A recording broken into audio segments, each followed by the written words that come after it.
വലപ്പാട് ബീച്ചിൽ തൂലിക സാംസ്കാരിക വേദിയുടെ നേതൃത്വത്തിൽ നിർമ്മിച്ച തൂലിക സെന്റർ ബസ് കാത്തിരിപ്പ് കേന്ദ്രം ഉദ്ഘാടനം ചെയ്തു.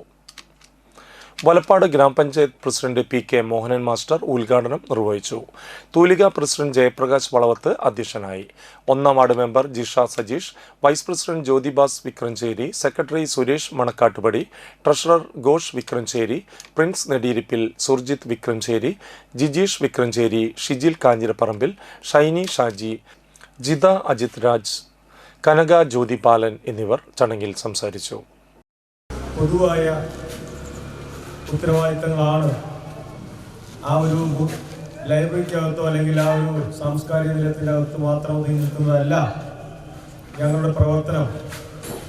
അത് ഈ നാട്ടിലെ പൊതുജനങ്ങൾക്കും കൂടിയുള്ളതാണ്. അവരെന്തൊക്കെ ചെയ്യാൻ പറ്റുമെന്നുള്ള ചിന്തയുടെ ഭാഗമായിട്ടാണ് ഈ കാത്തിരിപ്പ് കേന്ദ്രം. ഇതൊരു കാത്തിരിപ്പ് കേന്ദ്രം മാത്രമല്ല, ഇത് തൂലികയിൽ